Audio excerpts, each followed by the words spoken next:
Bienvenue sur ce premier tutoriel dédié au langage Python, premier tutoriel d'une longue série au travers de laquelle nous allons essayer d'appréhender différents aspects du langage. Afin de pouvoir appuyer mon discours, je vais me baser sur notre support de cours que vous pourrez retrouver sur le site cours.fr. Une fois que vous y serez, vous pourrez cliquer sur Python. Et puis, une fois arrivé sur cette page, vous aurez accès à tout un ensemble de ressources dédiées au langage. Le support de cours sur lequel je vais m'appuyer est présenté ici, le premier lien que vous allez trouver sur la page. Bon, pour faire simple, vous allez avoir un certain nombre de slides, ici 237, et puis je vais me servir de ces boutons-là pour passer d'une slide à une autre. Donc, au terme de cette série de tutoriels, comme vous pouvez le voir ici, nous aurons présenté de multiples facettes, de multiples aspects du langage, mais nous allons dans un premier temps nous consacrer à l'installation d'un environnement d'exécution Python, à la prise en main de cet environnement-là et à la préparation de nos outils de développement. Donc, sur ce premier chapitre, comme vous pouvez le voir, nous allons passer par un certain nombre de points et donc, en premier lieu, une petite introduction. Donc, le langage Python a été inventé par un monsieur qui s'appelle Guido van Rossum. Ce monsieur a sorti la première version de son langage en 1989 et puis, comme vous pouvez le voir, il a cessé d'évoluer pour arriver aujourd'hui à la version 3.5.2. Bon, les versions passant régulièrement, si vous consultez ce tutoriel un petit peu plus tard, il se peut qu'il y ait eu quelques évolutions à ce niveau-là. Bon, en gros, la première version publique est arrivée en 91 et disons que la version 2 a été une version vraiment importante dans le sens où elle a apporté un garbage collector au langage pour se rapprocher un petit peu des technologies Java, si vous voulez. Et puis, nous avons aussi un support total de Unicode. Et comme Python cherche à garantir la portabilité de votre application, quelle que soit la plateforme sur laquelle il va s'exécuter, c'est vrai que le support de l'encodage Unicode était un point incontournable. Bon, il y a eu pas mal d'évolutions entre-temps. Disons qu'à partir de 2009, il nous est arrivé un petit point qui aujourd'hui pose encore quelques petits soucis. Effectivement, on est passé, à partir de la version 2.6, à une version 3.0 de l'environnement Python. À savoir, lors de ce passage, il y a eu des ruptures de syntaxe et de compatibilité au niveau du langage, ce qui fait qu'un ancien programme écrit en Python 2 ne va pas forcément parfaitement s'exécuter du premier coup sur un environnement 3.0. Et la réciproque est vraie, bien entendu, étant donné que sur les versions 3 de Python, il y a tout un ensemble de nouveautés qui ont fait leur apparition et qui, du coup, ne marchaient pas sur un environnement en version 2.x. Le gag, si vous voulez, c'est que ces deux versions ont cohabité jusqu'à aujourd'hui. Il y a encore des gens qui sont restés sur des branches 2x pour ne pas avoir à retoucher des gros volumes de code existants. Donc du coup, on a évolué aujourd'hui sur les branches 2.x, on est en 2.7.12 et on a bien entendu aussi évolué sur les branches 3. Personnellement, je vous recommande très vivement de plutôt choisir un environnement 3.0 ou supérieur de l'environnement d'exécution Python, étant donné qu'il y a vraiment un ensemble d'ajouts majeurs non négligeables et ce serait dommage de passer à côté de ces nouveautés. Profitons aussi pour dire que le langage a été simplifié, a été un petit peu allégé et donc c'est plus sympathique de programmer en Python 3.0 ou supérieur. Parfait. Normalement, à savoir, les branches 2.7 n'évolueront plus, il n'y aura pas de successeur, en tout cas si on s'en tient à ce qui est annoncé actuellement. Par contre, les branches 3 ne cessera pas d'évoluer. Actuellement, la 3.6 est en cours de finalisation. Voilà. Et à savoir, les deux environnements peuvent sans aucun problème être installés en parallèle au sein du système d'exploitation sur lequel vous êtes. Que ce soit un Unix ou que ce soit un Windows, vous pouvez avoir Python 2 et Python 3 d'installer. Regardez, pour démonstration, je vais ouvrir ici un terminal et donc si je tape Python, je suis en train de lancer l'environnement d'exécution et comme vous pouvez le voir, cet environnement d'exécution est en version 2.7. Je sors, je tape Python 3, et bien effectivement sur ma machine, j'ai bien ces deux environnements installés en simultané. Allez, je sors. Parfait. Donc du coup, il faut savoir qu'il existe différents environnements d'exécution, outre les histoires de version entre les branches 2.x ou 3.x, sachez aussi qu'il existe différentes implémentations d'un moteur d'exécution Python. Le plus connu, c'est celui que vous retrouverez sur le site www.python.org. À savoir, à partir de maintenant, c'est vraiment un site qui pour vous sera incontournable. Vous y retrouverez tout un ensemble de ressources sur le langage.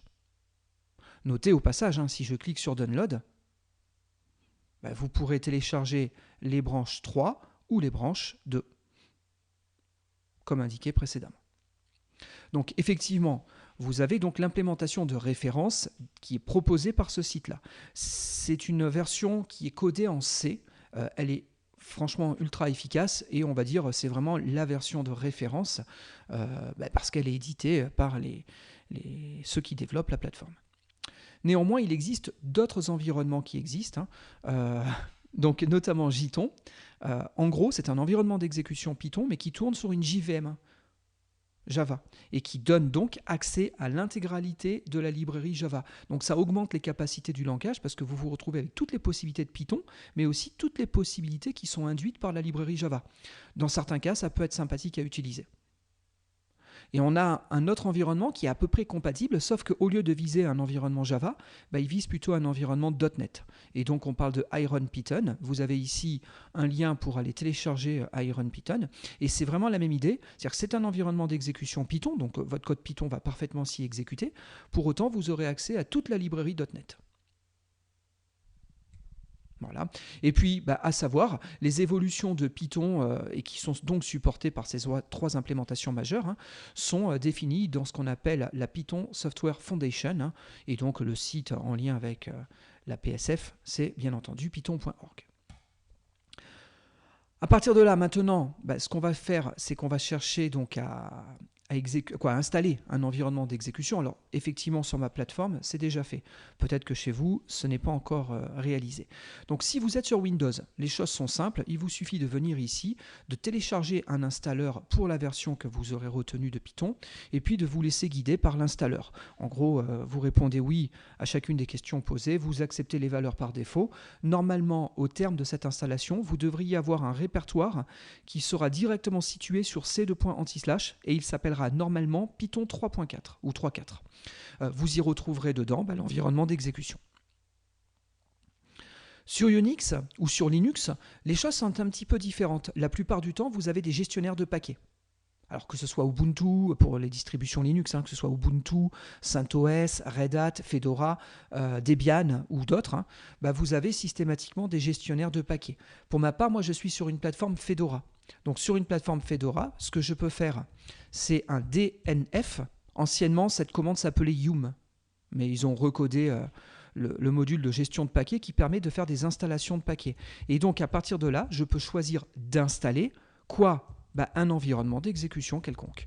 Donc ici, pourquoi pas, je peux installer la version de référence de Python en version 2.x. Alors bien entendu, pour pouvoir réaliser ces tâches, faut-il être administrateur de la machine sur laquelle vous souhaitez réaliser l'installation. Donc je recommence, donc je fais DNF et donc j'installe le module Python. Bon, là il interroge les gestionnaires de paquets et puis il s'aperçoit que finalement sur ma plateforme c'est déjà fait et qu'il n'y a donc aucune installation additionnelle à réaliser. Au pire des cas, si jamais là il vous propose d'aller plus loin, vous répondez oui à la question posée et vous allez pouvoir installer le paquet. Si vous souhaitez installer un environnement en version 3, il vous faudra faire à peu près la même chose, sauf qu'il faudra demander le paquet Python 3. C'est pareil, sur ma machine, normalement, tout est installé, tout est à jour, donc je n'ai absolument rien à faire. Si vous êtes sur d'autres types de plateformes, soit des Debian, soit des Ubuntu, vous avez d'autres types de gestionnaires de paquets. Donc en vous mettant root ou en faisant la commande sudo, comme vous préférez, dans tous les cas, vous allez pouvoir faire un apt-get, qui est donc l'outil d'installation de paquets sur Debian ou sur Ubuntu. Et puis, c'est approximativement la même approche. Vous demandez à faire l'installation d'un paquet et puis vous tapez le nom du paquet que vous souhaitez installer. Normalement, les choses se passent relativement simplement et au terme de cette manip, vous devriez avoir un environnement d'exécution Python qui sera installé.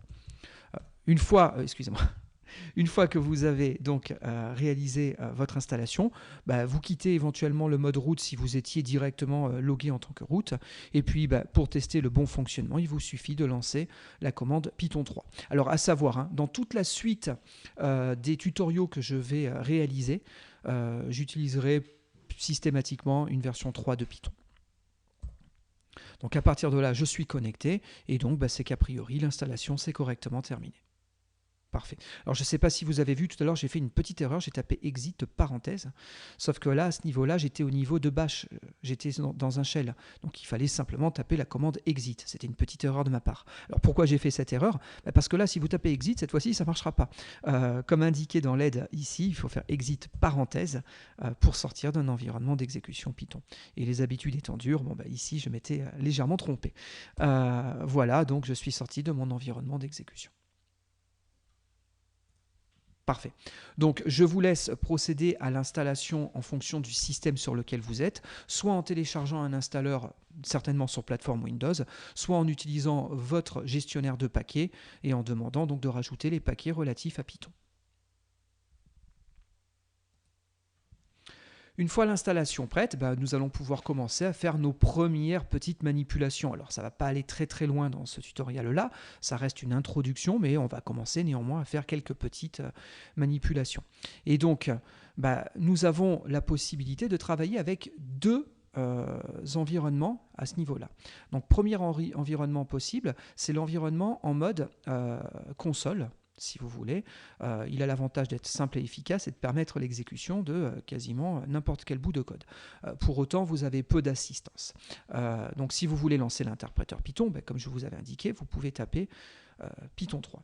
Mais vous avez aussi un autre environnement d'exécution qui est un petit peu plus graphique, qui s'appelle idle, et qui est donc un environnement graphique proposé directement par Python. Alors attention, sur certaines distributions Linux, il ne vient pas systématiquement avec les modules précédemment installés. Donc il conviendra d'installer le module Python 3 ou Python-IDLE. D'accord. Sur ma plateforme, normalement, je l'ai déjà installé. Et donc, vous avez ici un environnement qui va vous permettre de travailler en Python. Cet environnement étant néanmoins un petit peu plus graphique. Il y aura de la colorisation syntaxique. Il y aura de l'aide à la saisie. Là, je viens de taper CTRL espace et je vais avoir une assistance pour m'aider parmi les choix que je vais pouvoir avoir. Vous voyez, là, je tape PRIN. CTRL espace, à partir de là, il me propose donc de compléter ma ligne avec ce qui est le plus proche de la saisie déjà réalisée. Donc ici, il me dit c'est certainement la commande print que vous souhaitez obtenir. Alors regardez, je le refais, voilà, je fais tab, print. Vous avez vu, je ne suis pas obligé de forcément tout taper. Regardez, PR, comme ça au moins j'ai tapé le minimum de choses. CTRL espace. Je me place avec les flèches haut ou flèches basse sur la partie qui m'intéresse et j'appuie sur la touche Tab. À partir de là, il a complété automatiquement. Qu'est-ce que je veux printer? Je veux printer le message OK. Voilà. A priori, le message est correctement affiché. Et là, comme vous pouvez le voir, on est en mode interactif. Ça revient, grosso modo, à faire exactement la même chose à ce niveau-là. Ici, je tape PR. Par contre, là, vous avez vu, je ne sais pas si vous entendez les appuis sur le clavier, mais le CTRL espace, je ne l'ai pas. Donc, je n'ai pas d'assistance. Donc, je vais taper print, je fais OK. Et donc, effectivement, mon message s'est correctement affiché. Parfait. Donc là, on a un environnement en mode texte. Là, nous avons un environnement en mode graphique avec un petit peu plus de choses, de l'assistance à la frappe, de la colorisation, mais vous pouvez aussi directement ouvrir des nouvelles fenêtres pour pouvoir ouvrir des fichiers en mode édition et ne plus être dans un interpréteur interactif. Donc ça permet pas mal de choses. Je vais y revenir. Bon, à partir de là, voici quelques exemples ici. Donc, comment afficher une chaîne de caractères. Alors, var permet de déclarer... alors, attention, ce n'est pas un mot-clé du langage. Là, il y a une petite astuce, mais var me permet de déclarer une variable qui s'appelle var. Mais je peux mettre n'importe quel nom en lieu et place de cette chose-là. Ce n'est pas un mot-clé du langage. J'aurais pu faire toto égale 33. D'accord, j'affiche ma variable. Ma variable vaut 33. Et puis, vous voyez, ici, vous avez la possibilité de faire un print qui peut afficher différentes parties séparées par défaut par un blanc. Alors, on passe les paramètres à afficher séparés par des virgules, mais l'affichage sera, lui, séparé par des blancs. Donc, regardez, allez, Toto égale 44. À partir de là, si je fais print de Toto, bon, ma valeur est égale à 44. Si je fais A égale Toto plus 3, normalement, 44 plus 3, espérons-le, hein, nous devrions avoir la valeur 47. Si ce n'était pas le cas, il y aurait vraiment un souci. Bon, parfait. Donc, voici quelques premières commandes qu'on peut taper dans notre environnement d'interprétation. Notez ici qu'on a à peu près l'équivalent d'un printf, pour ceux qui ont l'habitude de coder en C. Alors je vais être un petit peu plus précis, je dirais plutôt un sprintf, parce qu'en vérité, l'objectif de toute la chaîne qui est là, c'est de produire, de toute l'expression qui est là, excusez-moi, c'est de produire une chaîne de caractères. Après, j'affiche cette chaîne de caractères. Mais j'aurais pu stocker le résultat de cette information-là directement dans une variable, comme c'est indiqué ici. Et puis après, j'aurais pu afficher ma variable. Mais donc, comment ça fonctionne? Avec les doubles guillemets, j'ai défini donc une chaîne de caractères. Et puis dans cette chaîne de caractères, je vais vouloir injecter des données. Ma première donnée sera de type string. Ma deuxième donnée sera de type entier. Le D, là, c'est pour digit. Vous avez ici donc une chaîne de caractères avec 2 caractères % qui indiquent qu'on souhaite injecter une valeur. Dans la chaîne de caractères qui sera entre début et milieu, je veux injecter Toto, et entre la valeur numérique qui sera située entre milieu et fin, je veux injecter la valeur 3. Regardez, j'essaye. Ma string, c'est égal à ceci, %s 1, %s, allez, %s, point d'exclamation, et là je mets %, et donc le %, c'est le caractère qui va séparer la liste de valeurs à injecter de la chaîne de caractères dans laquelle nous souhaitons réaliser l'injection. Et donc, première chaîne de caractères et, deuxième chaîne de caractères et C. J'ai donc déclaré ma variable string, et maintenant j'affiche le contenu de cette variable, et bien j'ai ceci est un essai. Parfait. Il est important d'utiliser les bons pourcentages en fonction du type de la donnée que vous allez vouloir injecter. Nous y reviendrons. Le langage à ce niveau-là, le formalisme utilisé au niveau des pourcents est un petit peu plus complexe qu'il n'y paraît. Je reviendrai un petit peu plus tard sur un descriptif un petit peu plus exhaustif des possibilités que vous retrouvez à ce niveau-là. Ceux qui savent déjà coder en C, vous pouvez utiliser ce que vous connaissez, c'est approximativement exactement le même formalisme. Parfait. Donc à partir de là, je vous propose aussi un moyen simple, à partir de maintenant, d'obtenir de la documentation, que vous soyez dans un environnement ou dans un autre. Je change un petit peu, j'alterne pour tester un petit peu toutes les possibilités, mais regardez ici, je suis capable donc d'afficher, et je vais vouloir afficher quoi? Je vais vouloir afficher une aide sur une fonction. Alors, la première fonction dont je peux vous parler, ça fait déjà quelques minutes qu'on l'utilise, c'est la fonction print. Donc si je fais un print de print.underscore doc underscore underscore, donc il y a bien 2 underscores devant et 2 underscores derrière. Et il aurait dû m'afficher l'aide en ligne. Qu'est-ce que j'ai fait qui ne va pas? Invalide syntaxe. Quand même. Tac, tac, tac. Qu'ai-je fait?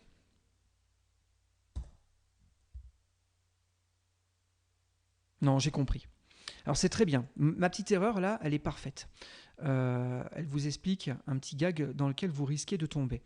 La syntaxe est la bonne. Comme j'insiste depuis le début, je ne me suis pas trompé, mais je ne comprenais pas. Il m'a fallu un petit moment. Sauf que tout à l'heure, dans mes démonstrations, je vous ai fait voir que je pouvais démarrer un environnement d'exécution en version 3 ou un environnement d'exécution en Python 2. Et là où je me suis fait avoir, c'est que cette possibilité d'obtenir de la documentation sur les différentes fonctions que vous utilisez, en vérité, est existante que depuis la version 3 de Python. C'est là qu'il y a eu ma petite erreur. Donc regardez, je fais Python 3, je retape la ligne que je vous proposais il y a quelques minutes, et donc regardez, excusez-moi, j'ai fait encore une autre petite erreur, voilà. Et cette fois-ci, j'ai bien l'aide en ligne qui s'affiche sur la fonction que je souhaite utiliser.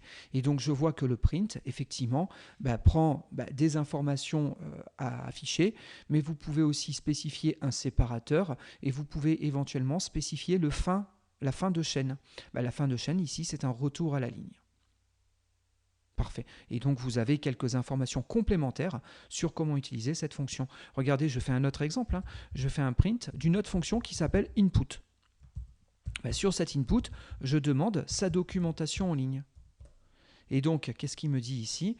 Que cette fonction input permet de lire une chaîne de caractères à partir de l'entrée standard du clavier. Parfait.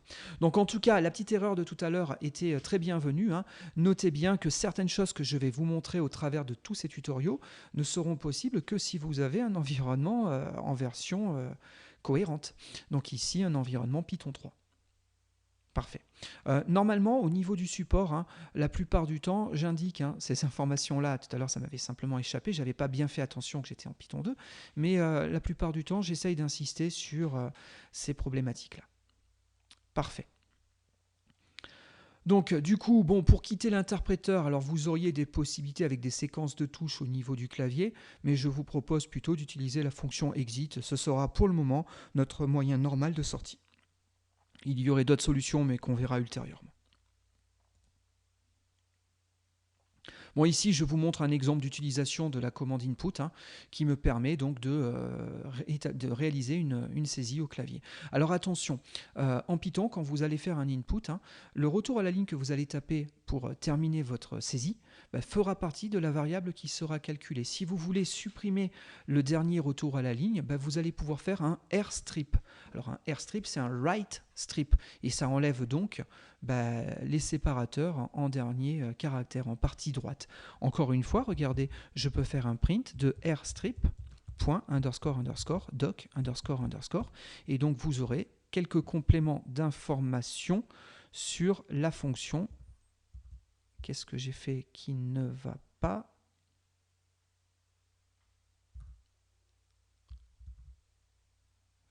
Alors a priori, sur cette fonction-là,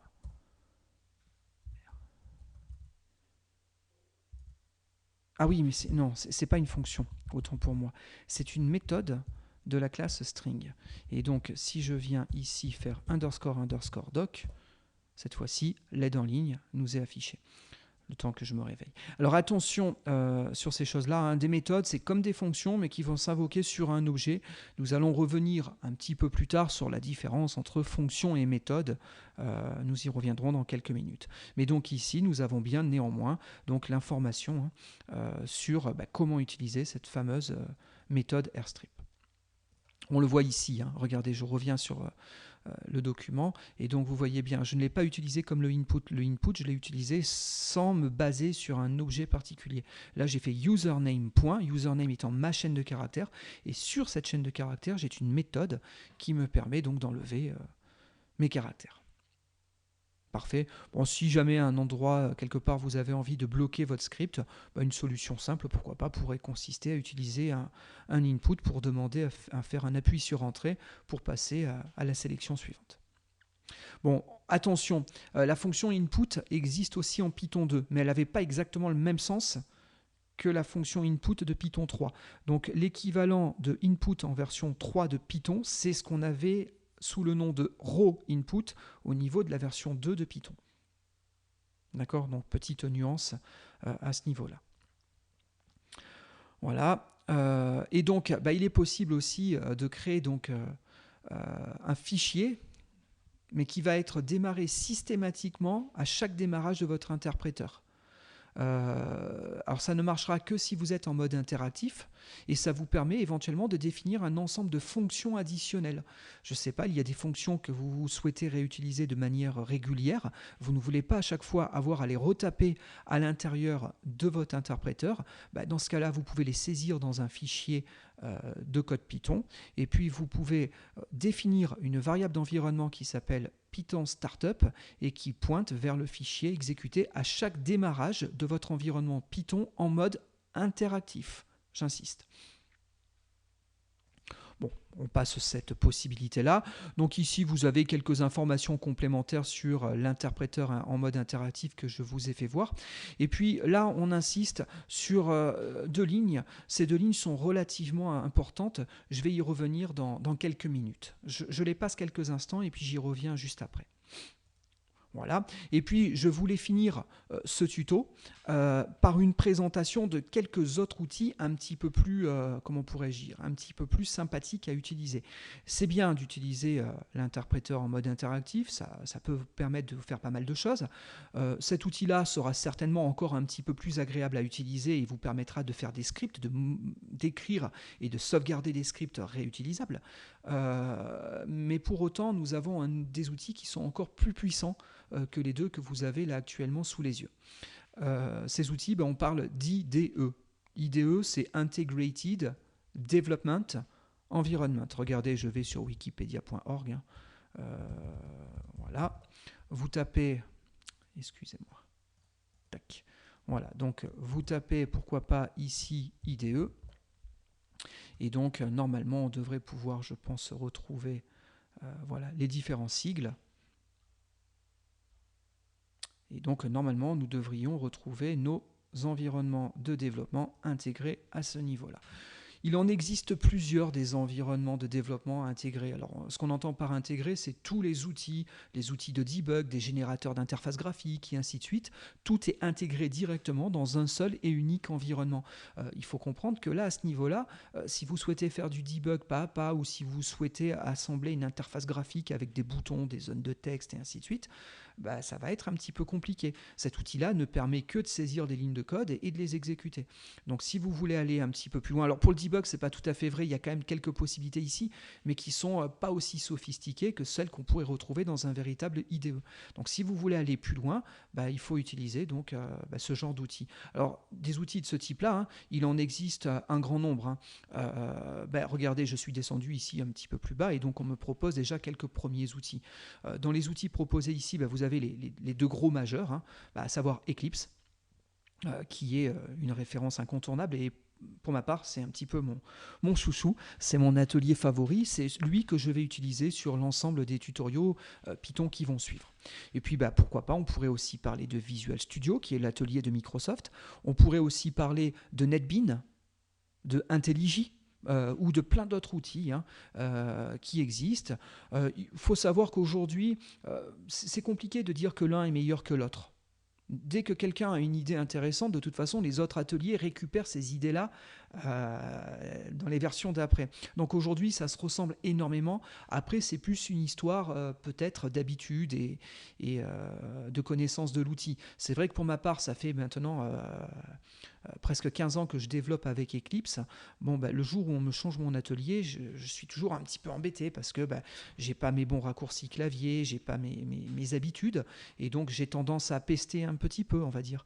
Mais pour autant, c'est pas que l'atelier qu'on me propose d'utiliser soit moins bien. Souvent, ils sont assez identiques. Bon, personnellement, c'est vrai que j'ai néanmoins une préférence pour Eclipse. Donc il existe donc différents IDE. Donc moi personnellement je vais m'appuyer donc sur Eclipse, mais il faut savoir que si vous allez télécharger Eclipse, alors pour télécharger Eclipse, vous allez sur eclipse.org, vous allez à ce niveau-là, bouton download. Et puis vous verrez ici, vous allez pouvoir donc télécharger différentes versions d'Eclipse. Moi j'aime bien passer par Download Packages à ce niveau-là. Et donc ici vous avez différentes versions déjà préétablies. Alors Eclipse, comme tous les autres ateliers, ils ont tous à peu près la même idée. En vérité, ce sont des conteneurs de plugins. C'est-à-dire que vous avez une console dans laquelle après vous allez mettre des plugins pour faire certains types de travaux. Eclipse fournit des travaux pour faire du Java. Il fournit des plugins pour faire du Java EE. Pour faire du C++, pour faire du PHP, pour faire des développements Android, comme vous pouvez le voir à ce niveau-là. Si vous cliquez sur ces liens, vous allez directement télécharger une version qui est pré-packagée avec les plugins adaptés à votre type de développement. Pour autant, vous pourriez prendre n'importe lequel et rajouter par la suite, une fois l'outil démarré, les plugins manquants. Le seul point noir, c'est que si on regarde bien dans cette liste, on trouve beaucoup de choses. Effectivement, vous voyez, il y a déjà plusieurs distributions proposées, mais il n'y a rien qui, a priori, est en lien avec Python. Alors c'est normal, la fondation Eclipse ne développe pas de plugin spécifiquement pour Python. Donc moi, ce que je vous conseille, c'est de télécharger cette version-là. Vous téléchargez un Eclipse pour Java EE. Alors pourquoi je vous propose cette version-là? Parce qu'elle a déjà plein de plugins qui peuvent être très pratiques pour l'édition de code JavaScript, l'édition de pages HTML, l'édition de JavaScript et ainsi de suite. Ça peut vous être utile dans certains types de développement Python. Et puis, une fois qu'on aura téléchargé cette version-là, donc là, vous vous laissez guider, hein, vous téléchargez l'outil, vous cliquez sur Download et ça va venir. Il faudra juste être un petit peu patient étant donné la taille du zip. À savoir, hein, c'est juste un zip. Donc pour l'installer, il suffit de le dézipper. Et une fois donc que vous aurez dézippé votre Eclipse, regardez là, je suis revenu sur la page d'accueil, il faut savoir que Eclipse a proposé à différents contributeurs extérieurs, hein, autre que la fondation Eclipse, ils ont proposé d'alimenter un supermarché des plugins. Donc ici, vous avez le Marketplace Eclipse qui propose un nombre assez impressionnant de plugins pour faire, ma foi, différents types de choses. Regardez ici, je vais demander qu'est-ce qu'on a relativement par rapport à Python. Je fais Search. Et donc, normalement, dans quelques secondes, vous aurez une liste de plugins qui vous sera renvoyée. Bon, le plugin, moi, qui m'intéresse actuellement, c'est PyDev. Alors PyDev, notez, c'est un plugin relativement important au niveau de Eclipse, étant donné qu'il est dans le top 10 des plugins disponibles sur ce marketplace. Donc c'est une grosse référence, hein. Il est utilisé par énormément de personnes, il est donc assez stable, bien débugué, et puis il y a du support, vous pouvez éventuellement, si vous avez des bugs détectés, éventuellement les proposer pour qu'ils soient corrigés. Donc vous avez ici donc un certain nombre de plugins et donc ce fameux plugin PyDev. C'est lui que je vous propose d'utiliser en ajout, hein, par-dessus Eclipse pour pouvoir travailler. Donc du coup, une fois que vous aurez téléchargé votre Eclipse Java EE, éventuellement vous faites un raccourci sur le bureau et puis donc vous démarrez votre outil. Donc voilà, ici j'ai mon IDE qui vient de démarrer. Alors là actuellement, il n'est pas parfait. Actuellement, il me propose de faire ici ce qu'on appelle du Java EE. Ça, c'est ce qu'on appelle la perspective. C'est-à-dire qu'en gros, c'est une configuration temporaire pour dire comment je veux voir mon atelier, pour quel type de travaux actuellement je veux me placer. Regardez, je peux par exemple prendre une perspective de type web pour faire du développement web. L'avantage, c'est que ça filtre les outils qui sont affichés ici en fonction du type de travail que vous allez faire. Si vous allez faire un développement web, certainement que vous allez avoir un serveur web sur lequel il va falloir travailler. Donc vous avez ici la possibilité de configurer un serveur dans lequel vous allez déployer votre développement web. Je peux changer de perspective et proposer d'aller faire du Java. Bon, dans ce cas-là, je ne sais pas si vous avez vu, mais l'environnement s'est réadapté et il ne me propose plus que les choses relatives à un développement Java. Donc du coup, la vue serveur a disparu et puis les menus contextuels ici ont aussi un petit peu changé en me proposant des choses spécifiques à Java. Bon, le problème, c'est que vous, actuellement, vous ne savez faire que ces types de développement-là. Bon, je ferme là les perspectives précédemment ouvertes. Voilà. Et donc, si vous allez dans Help, ici vous retrouvez un lien en rapport avec le Marketplace. Donc je vous propose d'y aller. Et puis, il va se connecter donc au supermarché des plugins. Ça met quelques secondes, hein, il faut être un petit peu patient. Une fois qu'il sera connecté donc au repository de plugins, hein, si vous préférez, vous tapez le nom du plugin ou de la technologie avec laquelle vous souhaitez travailler. Et normalement, il vous propose ici les différents plugins. L'avantage, c'est que, imaginons que je veuille installer ce plugin-là, il ne me reste plus, vous voyez, qu'à cliquer sur le bouton Install. Bon, pour ma part, PyDev, je l'ai déjà installé. D'accord, c'est quelque chose qui prend quelques minutes. Bon, vous vous laissez guider. En gros, on va simplement vous demander d'accepter le contrat de licence. Vous dites oui et vous dites que vous faites confiance à l'entité qui vous fournit l'outil, à savoir Aptana. Donc vous faites OK et normalement ça s'installe. Une fois votre plugin PyDev installé sur votre Eclipse, il ne vous restera plus qu'à vous placer en perspective PyDev pour bien indiquer que vous souhaitez faire un développement de type Python. Je supprime cette entrée-là, ça c'est par rapport à des affichages précédents. Et donc vous voyez, bien maintenant, alors oui, là c'est dommage, mais alors, il faut que j'aille le premier coup choisir le type de projet. Mais donc je vais choisir un projet de type PDF Project, donc un projet Python. Et puis, on va me proposer de renseigner quelques informations. Alors, il faut bien faire attention à cet écran-là. Donc là, nous allons faire donc Hello World. Voilà, c'est le premier test de cet environnement donc Eclipse. Et donc, ça, c'est mon nom de projet. Notez bien, par rapport à ce que je vous disais tout à l'heure, on retrouve ici les différentes implémentations d'environnements d'exécution existantes. Donc soit du Python, soit du Jython, soit de IronPython. Bon, nous, on a choisi de travailler avec l'implémentation de référence. Et puis maintenant, on sait qu'il y a 2 versions dans le standard Python. Est-ce qu'on est en branche de quelque chose ou est-ce qu'on est en branche 3 ou supérieure? Nous sommes en version 3 à supérieure. Du coup, il nous manque une dernière petite information ici, c'est de configurer l'interpréteur à utiliser. En gros, où est-ce qu'il est votre interpréteur Python? Et donc à ce niveau-là, soit vous faites une configuration manuelle, soit vous vous laissez guider par l'outil, mais dans tous les cas, il devrait analyser votre système et trouver l'ensemble des environnements Python disponibles et vous n'aurez plus qu'à choisir lequel vous voulez utiliser. Donc regardez, là, il a fait sa configuration et puis vous choisissez ici l'environnement que vous souhaitez utiliser. Si jamais l'environnement que vous souhaitez utiliser n'apparaît pas, dans ce cas-là, il vous suffit de venir ici et puis vous pouvez rajouter une proposition supplémentaire parce que là, vous voyez, il n'a repéré que la version 2.7 de mon Python.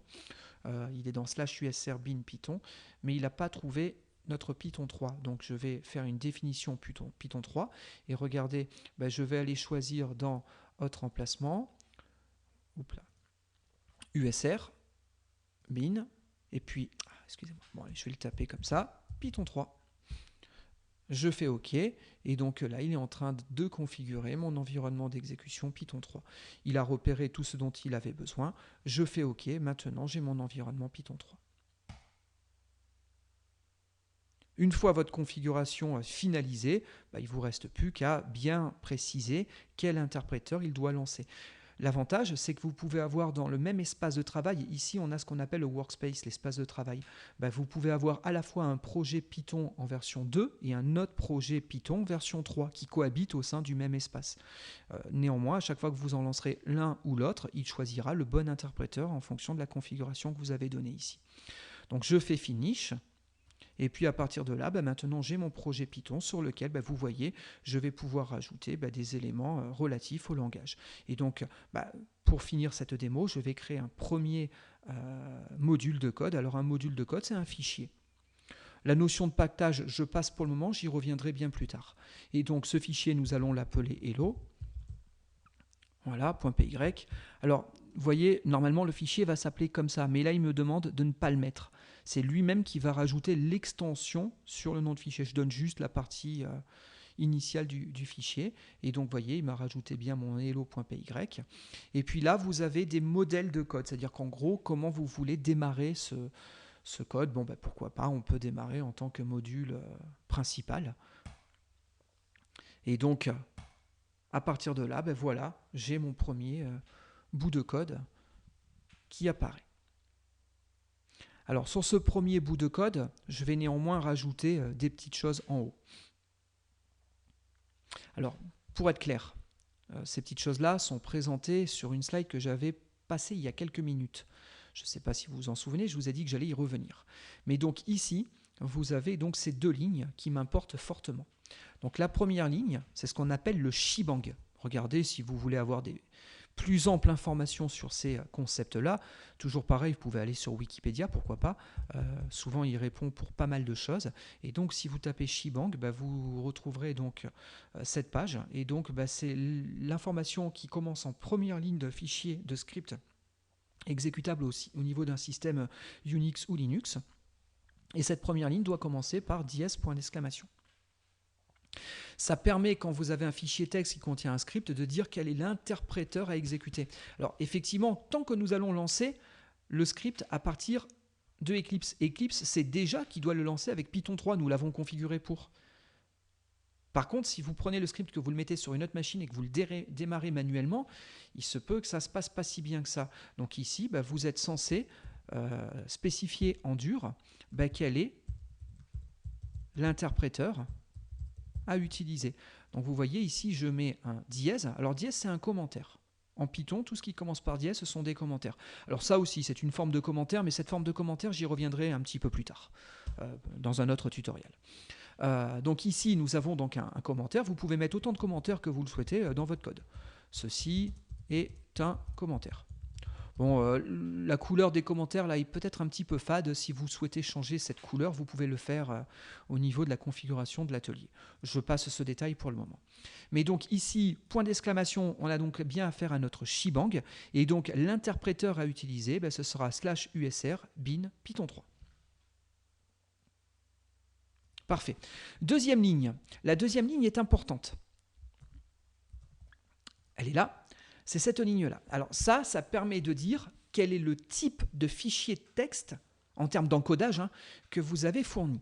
Regardez, ici, j'ai utilisé donc mon atelier Eclipse. Il a interrogé mon système Linux et par défaut, vous voyez, il s'est dit je vais travailler en UTF-8. Alors, il faut savoir que le format UTF-8 fait que le fichier, il s'auto-décrit. Donc, dans le fichier, il est marqué que lui-même, il est en UTF-8. Donc, du coup, si vous êtes en UTF-8, la ligne que je vais taper n'est pas forcément obligatoire.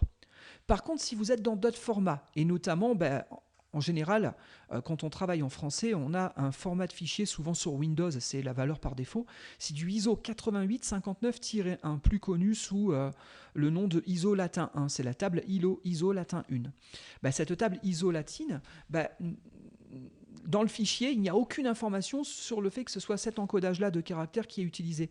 Donc si vous voulez que votre script puisse correctement être décodé par l'interpréteur Python, et si vous ne souhaitez pas qu'il y ait des caractères qui soient mal représentés, il faut normalement définir l'encodage.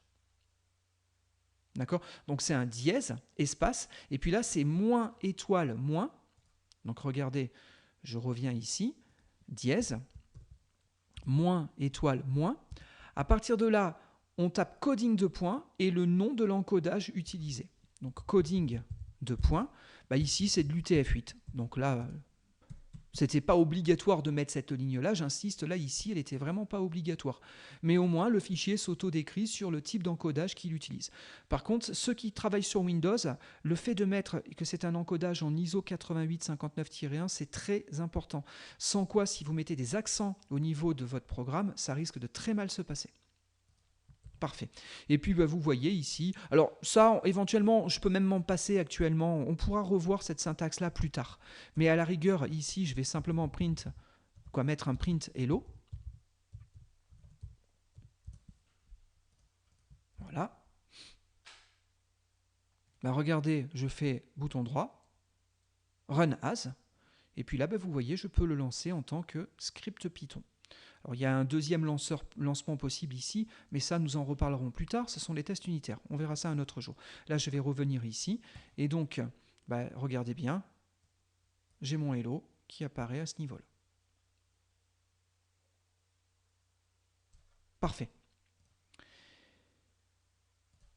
Bon, l'avantage, en tout cas, d'utiliser donc ce type d'atelier, c'est que maintenant, si jamais j'ai fait des bêtises, regardez, je viens de sauvegarder mon fichier. Et bien là, qu'est-ce qu'il me dit ? Il me dit que j'ai une erreur de syntaxe. Pourquoi est-ce que je n'ai pas la parité sur mes parenthèses ? J'ai une parenthèse fermante, mais je n'ai pas la parenthèse ouvrante équivalente. Donc du coup, l'outil s'en aperçoit, et vous voyez, il y a des erreurs qui me sont affichées dans mon éditeur. Ça, c'est très pratique. Deuxième possibilité intéressante, regardez, je sauvegarde, l'erreur vient de disparaître. En double-cliquant ici, je peux mettre des points d'arrêt. Regardez, je vais faire var égale 33, var égale var plus 1, et puis à partir de là, je ferai un print hello, virgule, et ma variable. Je vais mettre un point d'arrêt ici. Je sauvegarde, et donc soit je le lance en mode normal, mon programme s'est exécuté, 33 plus 1, espérons-le, ça fait 34. Mais néanmoins, je peux aussi démarrer en debug, et donc regardez, je lance debug as Python run. Voilà, il me dit attention qu'il doit passer dans une perspective adaptée au debug, je confirme. Et donc à partir de là, le programme est en train de s'exécuter. Notez que pour le moment, var vaut 33. Vous avez vu, j'ai simplement mis ma souris dessus. Il m'affiche la valeur actuelle de la variable. Je peux aussi lui demander ici d'afficher mes variables. Regardez, et donc dans la liste, je retrouve bien ma variable var qui vaut 33. Je peux la modifier.